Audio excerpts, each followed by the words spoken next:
Il y a 3 ans, en 2018, je décide de suivre la formation Bayesian de Menno Henselman, amenée en France par Nevin Barnett et Antoine Fonbonne, que tu dois sûrement connaître. À l'époque, je pratique la musculation depuis 3 ans environ et j'ai envie de mieux connaître le sujet, de comprendre, de savoir ce que je fais. J'ai une profonde envie en fait, de passer au niveau supérieur et de maîtriser les sciences de l'entraînement et de la nutrition. C'était vraiment pour moi un but personnel. C'était pour moi, pour mes connaissances. À l'époque, j'ai déjà un boulot qui me plaît, en CDI, tout va bien pour moi, j'ai pas du tout envie de devenir coach. À partir de là, je vais t'expliquer mon parcours et comment j'en suis devenu coach. En tout cas, j'espère que ça te plaira, que ça t'inspirera et peut-être, qui sait, ça t'ouvrira sur de nouvelles perspectives. Je me présente rapidement quand tu ne me connais pas. Je m'appelle Thibaut, j'aide les personnes à changer, à atteindre leurs objectifs, sans frustration et sans s'épuiser au sport. Sur ma chaîne, tu retrouveras plein de vidéos sur la perte de gras, le métabolisme,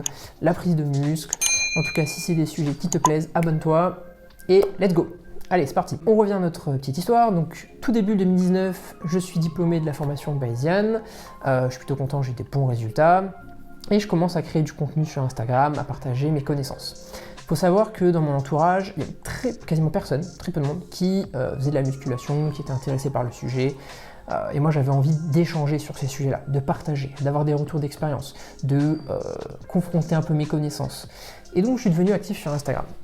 Petit à petit, mon compte se développe, je suis parti vraiment de zéro, je devais avoir 150 personnes qui me suivaient à l'époque, c'est que des personnes plus ou moins proches que je côtoyais ou j'avais côtoyé, ou de la famille. Donc voilà, j'avais pas de compte Instagram, j'étais pas actif dessus. Quelques mois après, j'ai de plus en plus d'interactions sur mon compte, je donne des conseils aux personnes qui m'écrivent et aussi beaucoup à mon entourage qui veulent se mettre un peu au sport ou perdre un peu de poids, classique. Et un jour, je me rappelle très bien, une femme me contacte et me demande de la coacher. Et là, je me dis, waouh, c'est un peu un déclic. Je me dis qu'il y a des gens qui sont intéressés par mes connaissances et par mes compétences, des personnes sûrement qui adhèrent à ma façon de présenter les choses, ma manière de communiquer, mes valeurs, ce que je communique. Sauf qu'en fait, j'ai toujours mon boulot à côté, je suis ingénieur dans le bâtiment en fait, à l'époque. Je ne me suis pas du tout déclaré en tant qu'auto-entrepreneur et ça m'était pas venu à l'idée. Et l'idée de cumuler les deux jobs me paraît vraiment compliqué. Donc au début, avec cette personne, je fais un peu durer. Je la prends pas en coaching, je la conseille comme ça sur Instagram, je la guide un peu, mais je me lance pas dans du coaching, je fais ça gratuitement, j'échange un peu avec elle. En parallèle, je continue à poster et à être actif sur Instagram. Petite parenthèse, pour développer un compte Instagram, c'est une vraie galère, c'est vraiment difficile. Ceux qui ont essayé ou ceux qui créent du contenu, je pense que vous êtes d'accord. Si t'es pas dans le divertissement, c'est compliqué. Du contenu plus viral, tu vois, c'est compliqué. Là-dessus, j'ai consommé beaucoup de contenu, des articles, des vidéos, même des formations, pour essayer d'apprendre, de comprendre. Comment se développer, ce qui marche pas. Créer un post par jour pendant plus d'1 an et même aujourd'hui, je continue. Alors avec une cadence un peu plus faible, j'ai moins de temps, mais Instagram c'est vraiment un travail de longue haleine, c'est sans cesse être présent tous les jours, poster, avoir des stories tout le temps qui tournent, Et pour ça je pense que mon mindset de la musculation m'a beaucoup aidé. C'est comme la musculation, tu vois, tu crées un plan, tu continues et tous les jours tu travailles, c'est long, c'est comme un marathon quoi. Tu t'y tiens chaque jour malgré les difficultés, le manque de temps, les imprévus, les changements de planning, etc. Bref, je remets un peu le contexte à l'époque. Donc j'étais ingénieur dans le bâtiment, comme je disais, j'avais beaucoup de déplacements, j'étais souvent sur la route, donc c'est quand même un travail qui me prenait du temps et de l'énergie. À côté de ça, je faisais entre 5 et 6 entraînements par semaine. J'avais une alimentation un peu plus carrée que maintenant, donc ça aussi ça demande de l'organisation. Et en parallèle, donc avant je suivais ma formation pour de Bayesian, donc le soir et les week-ends en fait, donc je bossais tout le temps. Tout ça pour dire qu'il suffit pas de faire 10 posts sur Insta, de faire 3 stories, et paf, t'as des clients, et t'es coach, tu vis de ta passion, et ça marche. Et après 2 mois, tu te la coules douce à Bali. Non, la réalité, c'est un peu plus compliqué, c'est plus difficile, et c'est beaucoup plus long. Donc si t'as un projet similaire d'entrepreneuriat, quel qu'il soit, accroche-toi et lâche pas. Parce que, moi je pense que le travail finit toujours par payer. Je reviens sur ma timeline, on va dire. Donc, dans le premier tiers de 2019, j'ai mon diplôme et je commence à avoir quelques petites demandes de coaching. Et là, je me dis sérieusement, mais peut-être qu'en fait, je pourrais faire les 2 jobs en parallèle. J'ai fini ma formation, donc j'ai plus de temps.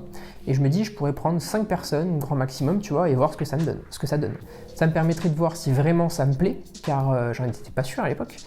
Et je trouve qu'il y a une différence entre coacher quelqu'un et apprendre, appliquer pour soi-même, tu vois, c'est très différent, c'est complètement différent. C'est pas parce que tu aimes la nutrition, la musculation, que forcément le métier de coach va t'aller, que tu vas aimer aider quelqu'un, lui transmettre des connaissances, l'accompagner, etc. Donc je fais cela, et bon, sans grande surprise, le coaching devient vraiment une passion. Je trouve ça génial d'aider les gens, de transformer la vie des gens, c'est hyper gratifiant. Donc j'ai quelques personnes qui sont très satisfaites, très reconnaissants, et c'est hyper encourageant pour moi, c'est génial, c'est vraiment, c'est ouf, clairement. Et donc à partir de là, forcément, j'ai une sorte de conflit un peu interne en moi qui commence à se créer, et je me dis, mais qu'est-ce que je fais quoi? Je suis un peu tiraillé entre les deux côtés. D'un côté, j'ai une situation confortable, je suis salarié en CDI, dans un métier qui me plaît. C'est pas non plus une passion, mais ça va. J'ai des collègues de boulot extra, j'ai vraiment une super équipe, des amis même, une hiérarchie super cool, beaucoup de liberté. Je gérais moi-même mes clients, mes projets, mes plannings, etc. Et tant que les résultats étaient là, on me laissait faire un peu comme je voulais, donc ça c'était cool. Et surtout, j'avais vraiment des propositions, des perspectives d'évolution très intéressantes, alors que j'étais quand même jeune quoi. Après, bon, bien sûr, il y a des petits soucis, je suis dans une grosse boîte, donc il y a une grosse inertie, la communication pas toujours au top, j'ai pas toujours des projets qui me plaisent, mais bon, ça pour moi c'est normal en fait, ça fait partie du taf et ça c'est normal. Je me rends compte que je peux possiblement vivre de ma passion, que le coaching me plaît vraiment, que je pense plutôt bien me débrouiller pour apporter des résultats à mes clients ou des futurs clients, que ça me permettrait d'être encore plus libre, c'est quelque chose de très important pour moi. Je pourrais décider de tous mes projets, des gens avec qui je travaille, de la direction de mon entreprise, de voyager en travaillant. C'est un peu l'idéal de vie, quoi, le métier de rêve. On se dit, voilà. C'est aussi un métier plus reconnu, il y a une vraie reconnaissance. Et voilà, aider les personnes à se sentir mieux, à atteindre leurs objectifs, c'est super gratifiant. Mais en parallèle, je vis quelques difficultés perso aussi. Et j'ai vraiment au fond de moi envie de changement, de nouveauté, de création, de plus de liberté. J'ai envie de changement. Donc au bout d'un moment, sans trop de surprise, je quitte mon boulot d'ingénieur vers mi-2019 à peu près pour me lancer 100% dans le coaching en ligne. Bon, bien sûr, je suis inquiet, je suis stressé, je perds ma sécurité d'emploi, un revenu confortable, un avenir assuré, un super CDI, etc. Mais au fond de moi, je suis persuadé que je peux réussir. Alors oui, c'est facile de dire ça maintenant que ça se passe bien, mais au fond de moi, je savais que j'allais tout mettre en œuvre pour réussir. Bon, je savais que j'allais beaucoup bosser, mais voilà. Et là, c'est le début de l'aventure en fait.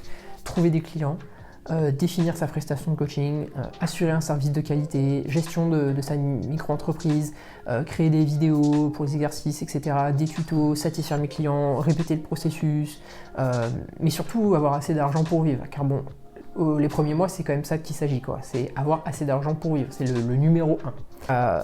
On va pas se mentir. Et là, c'est la dure réalité. Il me faut bien plus que 5 clients pour vivre, forcément. Et il faut que je les trouve rapidement, parce que j'ai peu de revenus. Donc il faut que j'améliore mes services, mais surtout ma vente, mon marketing, ma présence sur Internet, sur les réseaux, sur Internet en général. Et là, c'est un peu le drame, parce que le premier mois, c'est la grosse galère, quoi. J'ai pas de clients malgré mes efforts. Enfin, j'ai eu mes 5 petits clients. Je me projette assez vite en me disant qu'à ce rythme, ça va être compliqué, quoi. Donc je lâche pas, je continue à être très présent sur Instagram. C'était le seul réseau, le seul endroit où j'étais présent de toute façon. Et où je pouvais trouver des clients, parce qu'au début, j'avais pas de site. J'avais pas de chaîne YouTube, j'avais pas de blog, j'avais pas de groupe Facebook, j'avais rien quoi, j'avais pas de budget pour faire de la publicité non plus, j'avais juste mon compte Instagram qui petit à petit, lentement grandissait. Donc c'était un peu mon seul atout.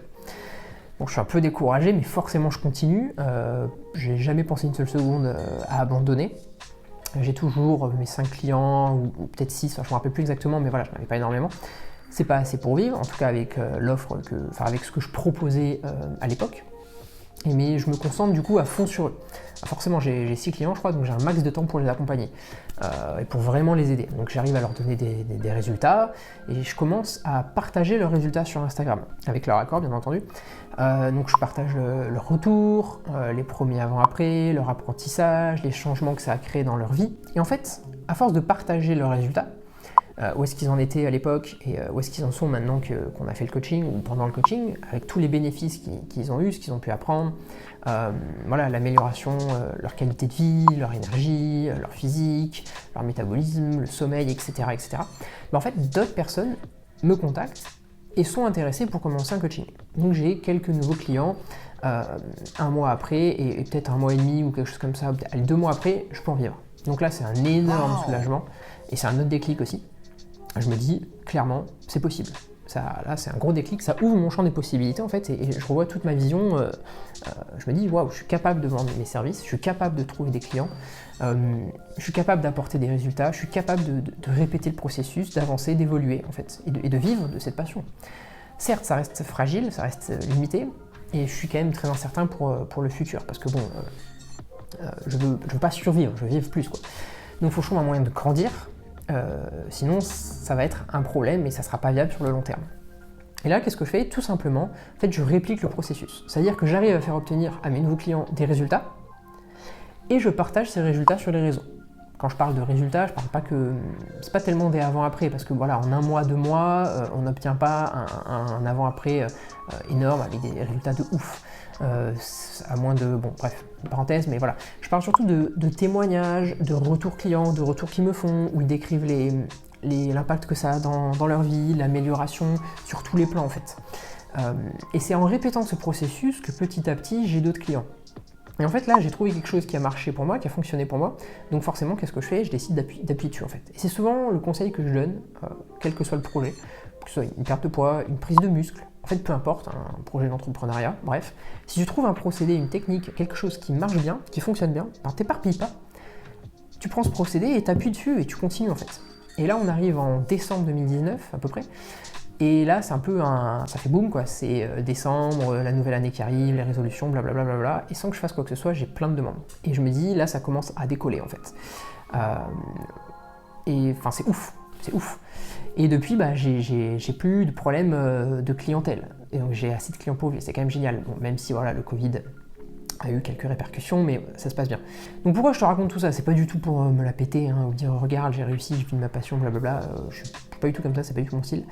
Mais si mon retour d'expérience peut t'aider, peut te motiver, peut t'inspirer, peut t'inciter à passer à l'action dans n'importe quel projet, alors moi ça me va et j'en serais vraiment content, j'en serais vraiment ravi. Et puis j'avais envie voilà, de partager un peu mon parcours.